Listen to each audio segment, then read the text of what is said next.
Bright Tuty. Every student matters. Hello students, I am Jitesh Gola and today we are going to start with Unit 9 of Class 12 Sociology, that is Social Movements. In this chapter, in this unit, we are going to discuss about the social movement. We'll do the discussion over the meaning of social movement.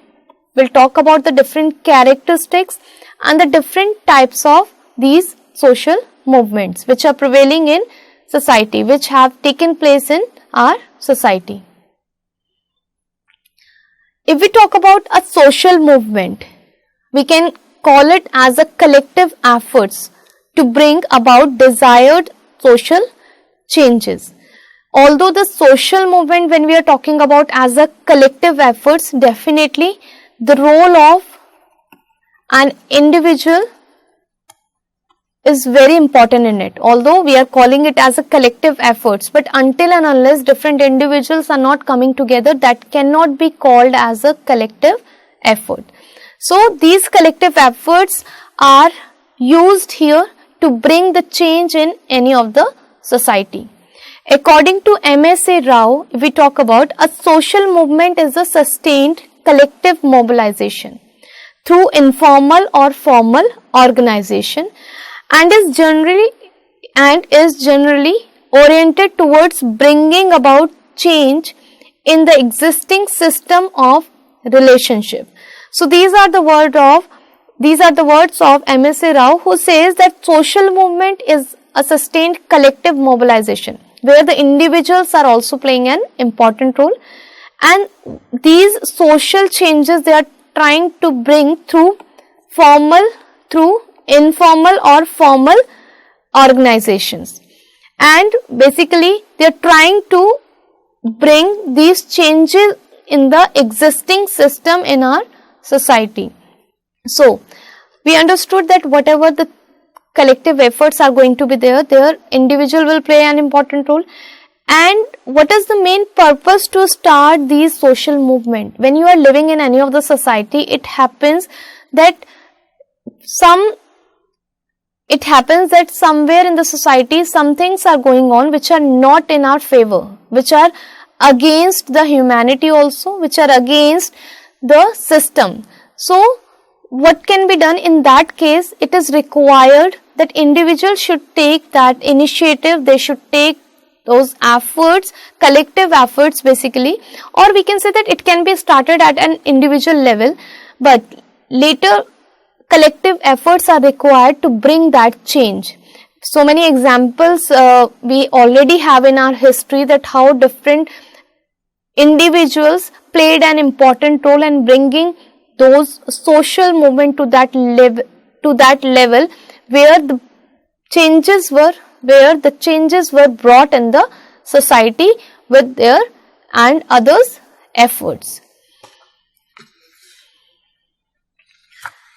Now we are going to discuss about the characteristics of social movements. What are the different features, characteristics if we talk about, what are the different features of social movement? What should be included in that?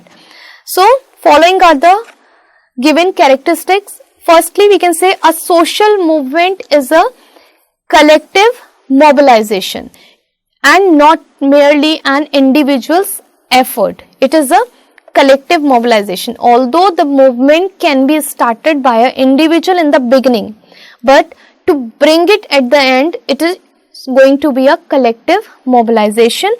That's why it is collective in nature. Clear? Second, if we talk about a social movement has an organizational structure and leadership. If we talk about this organization emerges when different persons or the units are assigned different or the various tasks.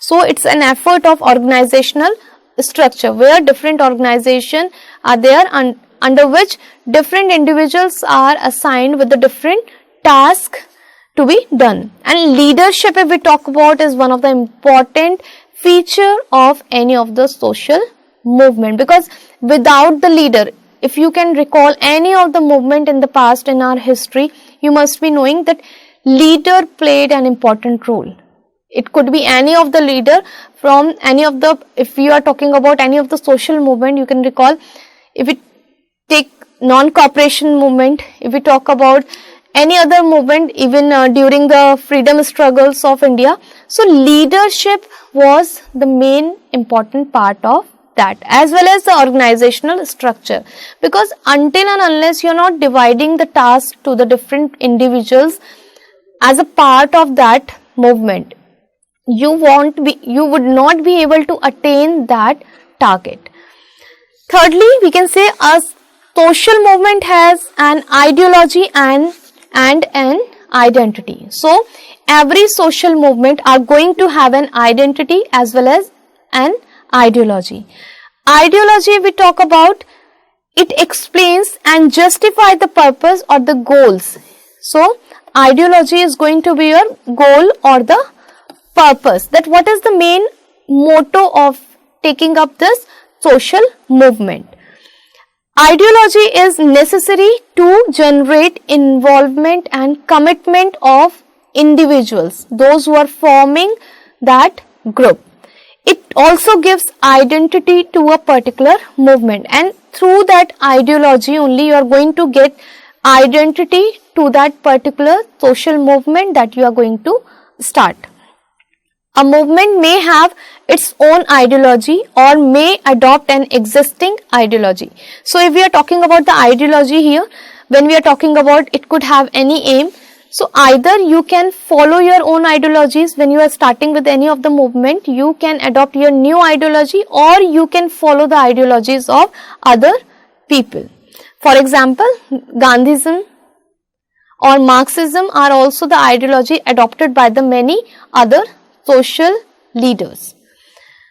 Next one, a social movement has an orientation towards social change. So here if we talk about it, according to this, through this orientation, which is planning to bring the social change, it wants to bring about that social change or would like to resist that social change. So in both the cases, the movement can be started. Either you want to bring that change or you would like to resist to any of the change which is supposed to be occur in the society. It may want to bring about a partial change or a complete change. Sometimes you can see that social movement can also lead to bring partial change or change as a whole. Means they fundamentally or basically, we want to talk about, they want to change the whole system in the society. So both the things can be the dimension of the social movement. So hopefully all these four characteristics or the features of social movements are clear to each and everyone, where we have talked about the collective nature of this movement. Here in the second point we discussed about the importance of organizational structure and the leadership. In the third point we talk about that ideology is going to play an important role, which is giving an individual identity to any of the social movement. And at last we discussed about that how social movement has an orientation. Orientation means how it can lead to bring the change or to resist change in the society. So these are the dimensions that could be taken up by social movement. Now the next topic we are going to take, what are the types of social movements? Social movements have been classified on the basis of numerous criteria. So some of the criteria are given here, that how we can define that what particular kind of social movement you are going to call. The nature of the change intended means what kind of change you would like to bring in the society. So that based on that also you can define any of the social movement.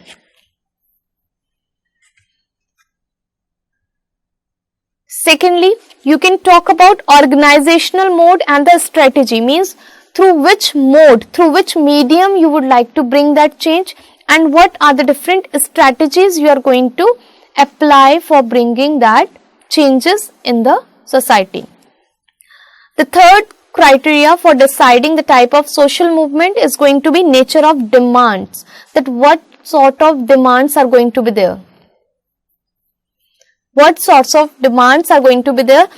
Are the demand related to individual or a particular region? Is it related to individual,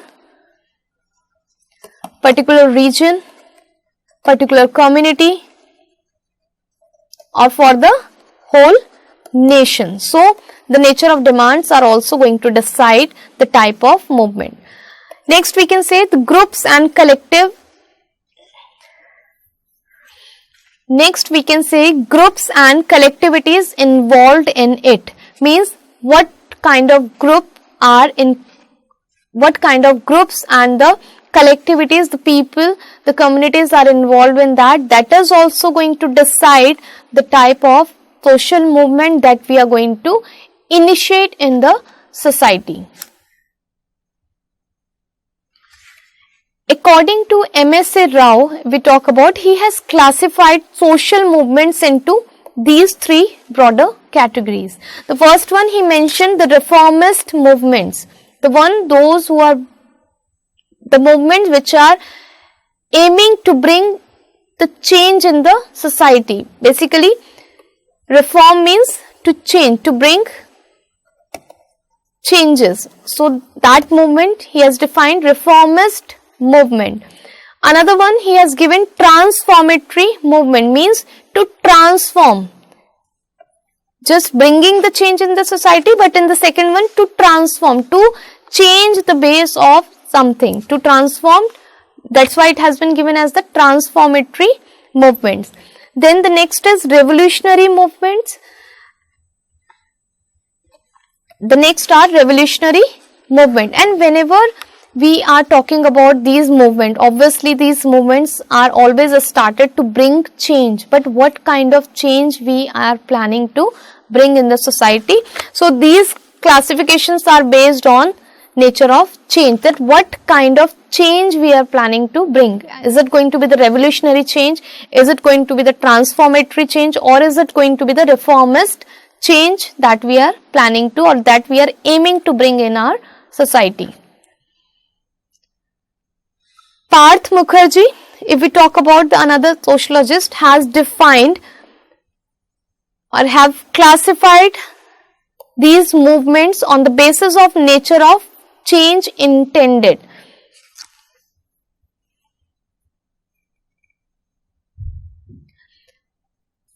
Change intended. The three categories he has given here. The first one,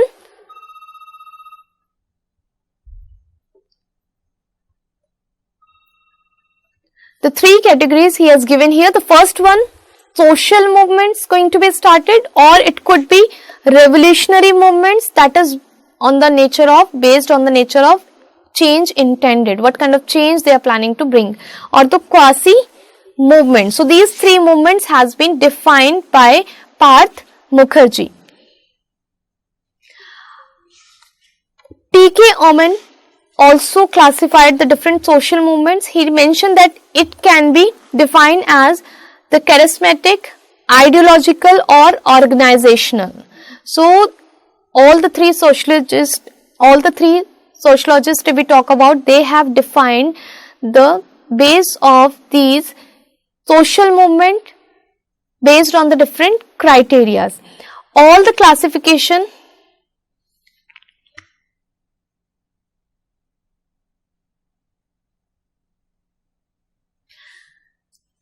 but somewhere if we talk about, these are very complex structure that they have defined, that how we can create the difference in reformatory or transformatory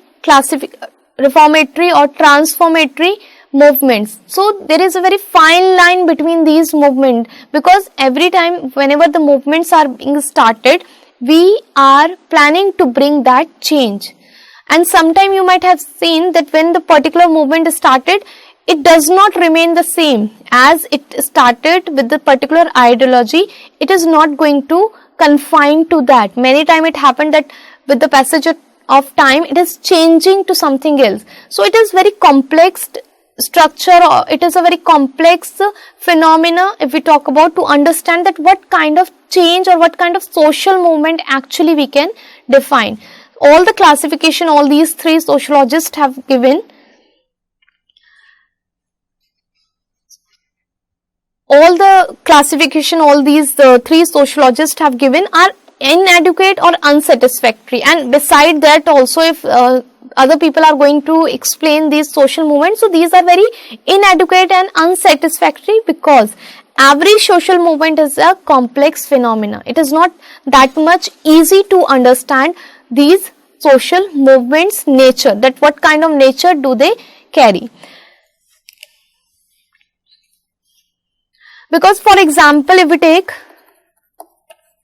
a tribal movement, a tribal movement can also be a political movement, and at the same time it can be a cultural movement. So it is very complex idea to, or it's a very complex matter to decide that what particular sort of movement it is.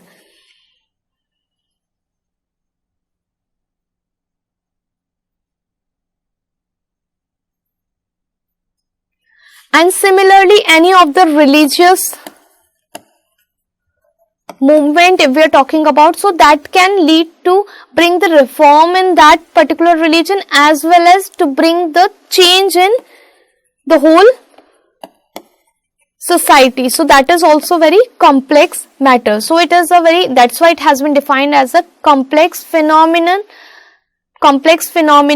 to define social movements type.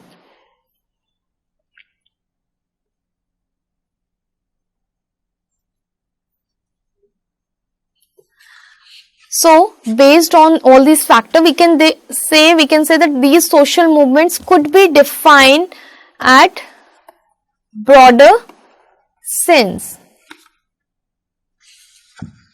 because these are very complex ones. So we can define, because of this complexity, we can say that these social movements could be used in more broader sense. Some of the examples we are going to, some of them are given, and we are going to examine the different sort of social movements.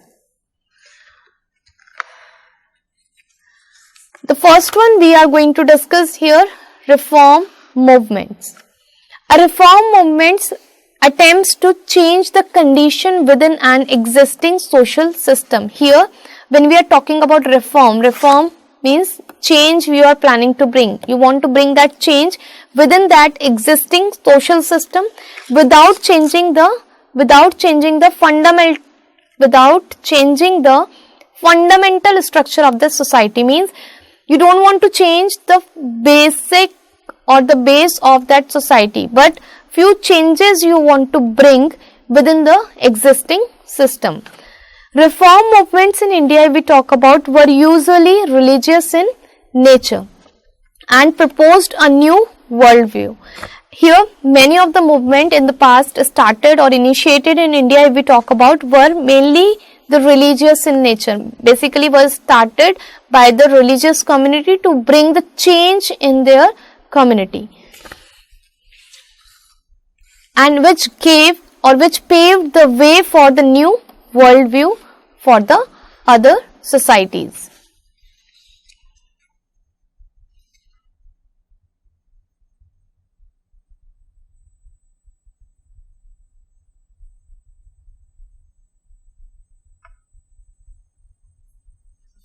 And when these movements, reforms movements were started based on these religious identity, they had a social content, and they also aimed, they had a social content, and they attempt or they aimed at removing the undesirable practices prevailing in their particular religion.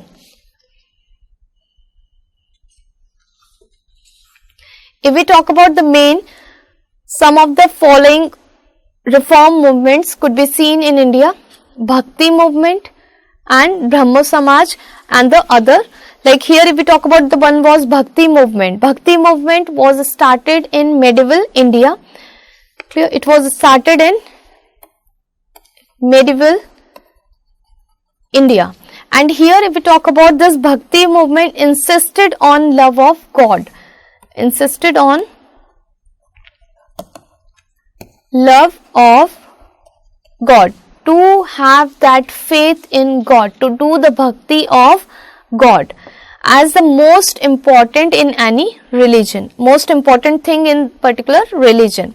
It protested against ritualism and the caste system. So this reform movement, this bhakti movement basically was started where they were pressurizing, where they were insisting on loving God instead of practicing ritualism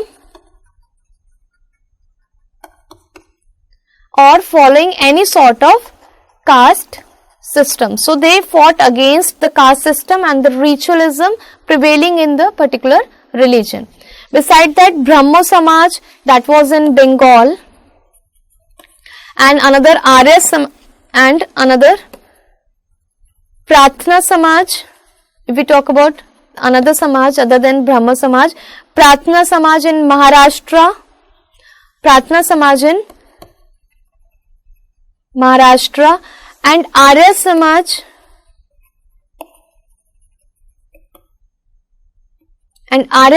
in Punjab. So Brahmo Samaj in Bengal, Pratna Samaj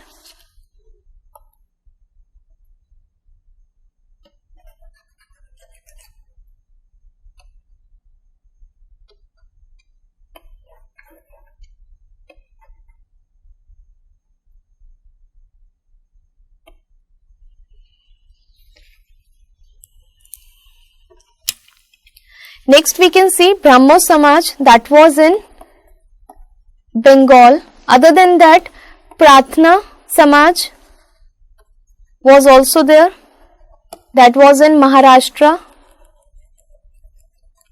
And one more, Arya Samaj, that was started in Punjab. So these were also the religious movements which were initiated to bring the social change in the society, to bring the changes in the society.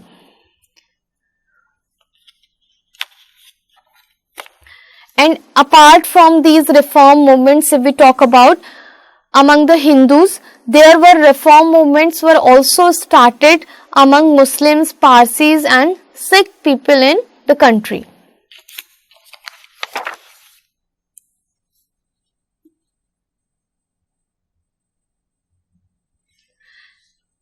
Now we are going to talk about tribal movement. A tribal movement is a social movement occurring in a tribal community. We have taken one example that if we are talking about the tribal movement, sometime it can be the political movement or sometime it can be in the form of the cultural movement. So it is not easy to define the criteria for that particular movement that we are initiating in the society. So tribal movement, if we talk about, is a social movement which is occurring in a tribal community especially. There have been large number of tribal movements in India. In the past history, if we talk about, many tribal movements were started. And these movements were different with the concerned. These movements are concerned with different issues, and different issues related to their tribal community were taken up by these tribal groups.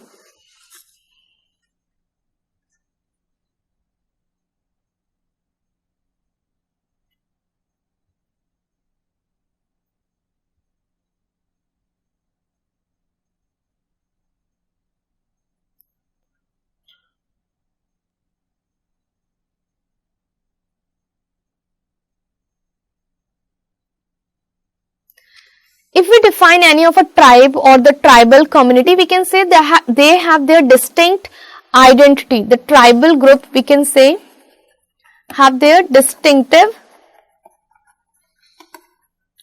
identity because they have their definite territory, they have their distinct language. If we talk about, they are following their own culture, and sometimes when they start feeling that there is some threat or some constraints are there on their tribal community. So they came up with the different kinds of movements to protest against that or to resist the change that was occurring in the society, which was creating a danger to their culture especially.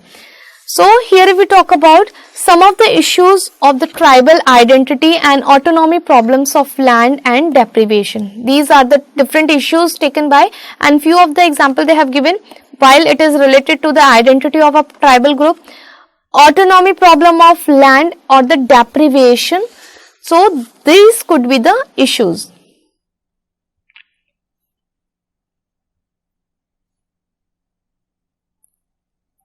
And because of the varieties of issues taken up by these tribal groups, these movements sometimes are referred as tribal uprisings, or it could be referred as the tribal insurrection or tribal revolts also. Tribal revolts too, or sometimes they can be taken as the ethnic movement or some sub-national movement. Ethnic movements also it can be called, or sometimes sub-national movements and so on. So different names could be given to these tribal movements based on the different issues taken up by them.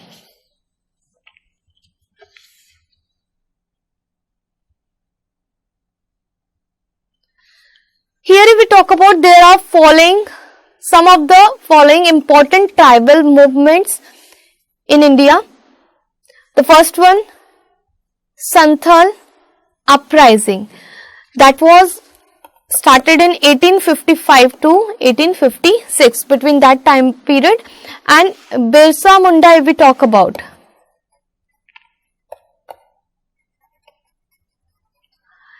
emerged as,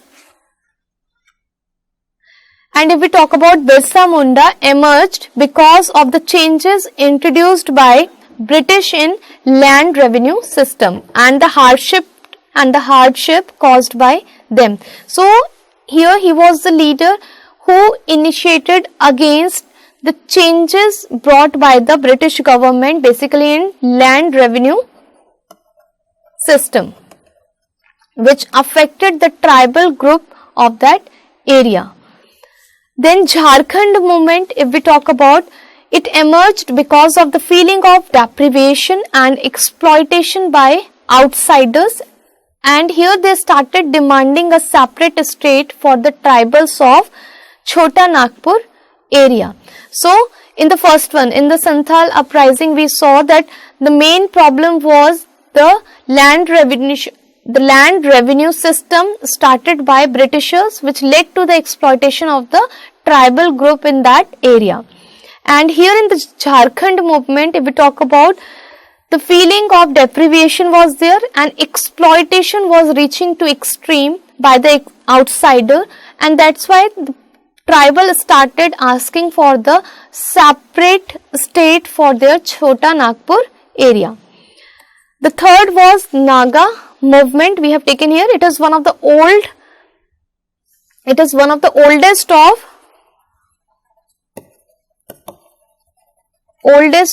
all the movements.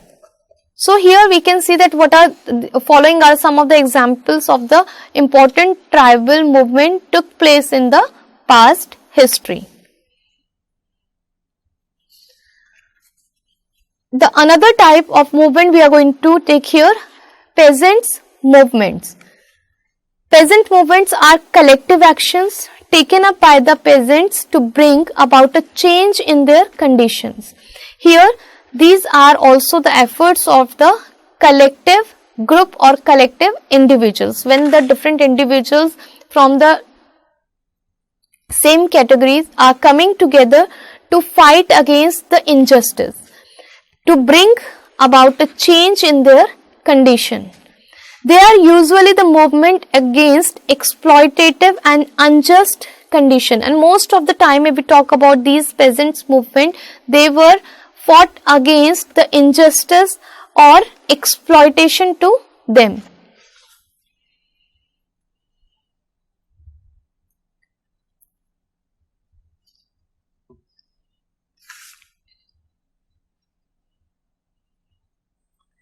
You must be remembering during the struggle of independence, many peasant movements were started where Mahatma Gandhi also supported the peasants of the different area, peasants of Bihar, where the indigo plantation was going on and where the peasants were exploited, where they were pressurized to grow indigo instead of growing any other crop. So these are the example of those peasants movement. Here peasant movements if we describe as a poor farmer who, if we describe peasants, these are the poor farmer who cultivate land of their own or rent it from others and depend on family labor for the cultivation. But this description is not adequate because of the complex nature of the agrarian structure in our country. Simply we can describe these peasants as a poor farmer, those who are cultivating on the land of either their own land, the small land they have, or they are working on the rented land. But here we cannot describe this because the description of this in agrarian structure in India is very difficult or the complex one to define. According to Daniel Thorner, the agrarian class structure in India consisted of three major categories, namely Maliks, that we considered as the owners of land, that we call landowners. The second, Kisans, that comes under the category of cultivators and peasants, and third, the Mazdoors, the laborers.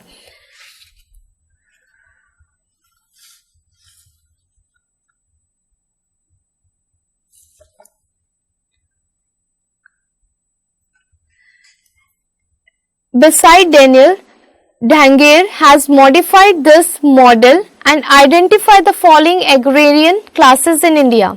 He defined landlords here, rich peasants, middle peasants and poor peasants. So this description or this classification of these peasants or of the based on this agrarian structure, class structure has been defined by these two.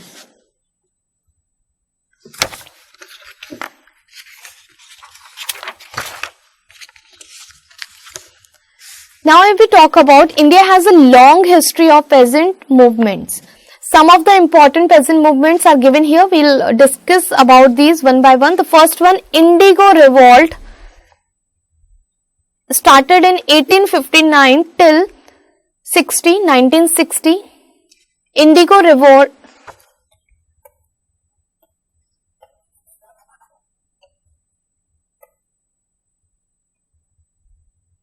First we can take Indigo Revolt, that was started between 1859 to 1860 in Bengal. After that we can say Champaran movement, that was started in 1917 when Mahatma Gandhi returned back from South Africa and he came to know about the condition of the peasants in Bihar, where he played an important role fighting with these peasants against the exploitative nature of the Britishers. Then Tebhaga movement, that was started in 1946 to 1947 in Bengal because of the efforts of Communist Party of India. So these three examples of the peasants movement has been given here, which is already existing in our long history. The next type of movement we are going to take here, Dalit movements. The term Dalit, if we talk about, it means related to the oppressed people.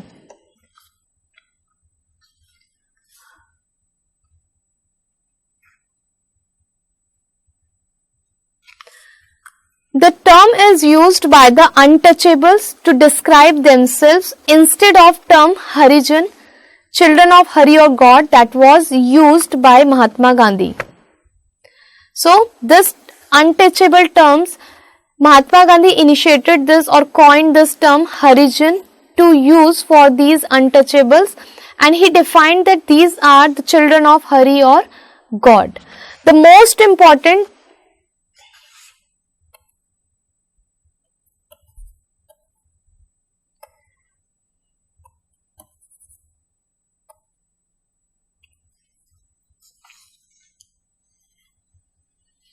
and if we talk about basically these Dalit movements, these were started or these were initiated by the Dalits to free themselves from any sort of oppression by the upper class. Oppression by upper class, mainly the high class people were exploiting these low class people. So many movements were started by these particular group.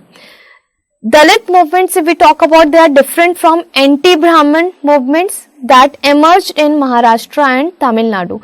These are not the part of that Dalit movement which were started or initiated in Tamil Nadu and Maharashtra.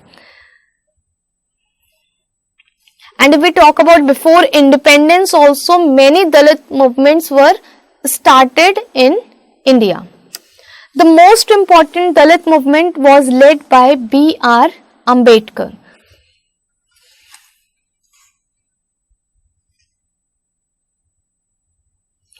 And if we talk about this Dalit movement started or initiated by B.R. Ambedkar, it emerged in Maharashtra but spread in other parts of the country also.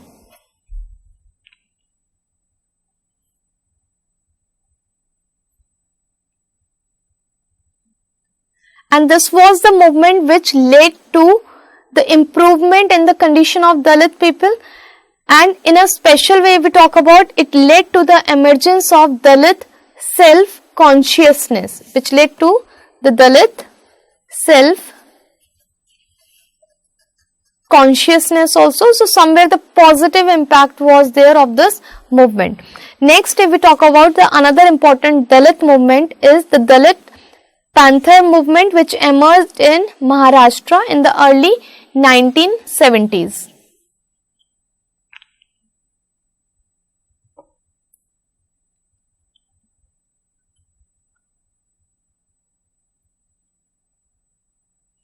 And what was the result of this Dalit movement, which was started in 1970s? That it denounced the dominant culture.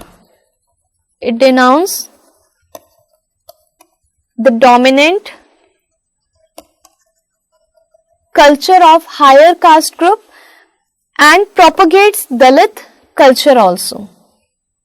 Some other important consequences or the outcomes of these Dalit movements, if we talk about, are the consolidation of Dalits, the consolidation of Dalit identity, mobilization of Dalits leading to a improvement in their condition.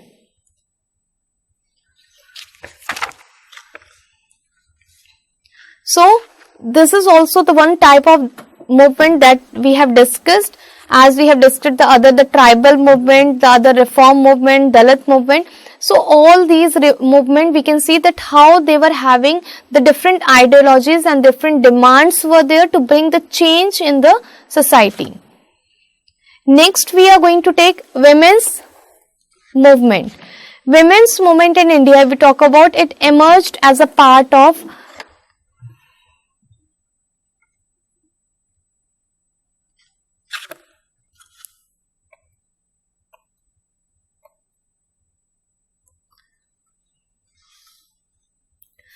Next, we are going to take women's movement. Women's movement are basically the social movement which deals with the different issues related to the women in the society. Like we can say the status of the society, we can say the status of women, or the oppressive condition of the women. as which is reflected in the different activities such as the social practices as child labor, such as social practices as child marriage, sati pratha, dowry and other gender based inequalities which are existing in our society. Women's movement in India, if we talk about, it emerged as a part of reform movements and freedom struggles. But however, if we talk about, it was only after 1970s only that these kind of women's movements emerged in India. After 1970s only they got the momentum. Such movements took up the immediate women's issues, like these issues were violence against women, dowry deaths, rape and domestic violence also. Feminism, if we talk about, is an important element in women's movement, and feminism emerged in West. It was the term was coined in the Western countries of the world.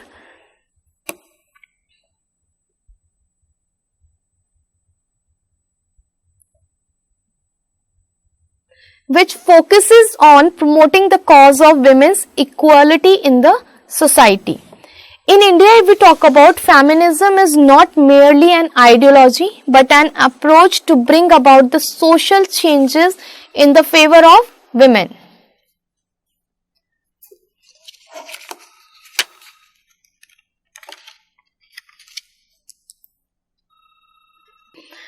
And recent women movements, if we talk about, and feminism has brought women's issue to the national agenda. So that was the chapter that we have finished. Hopefully all the movements, we have understood the different movements, the meaning of it, and we have understood that what are the different sort of movements we have discussed, what are the nature of these movements and what are the different characteristics involved here.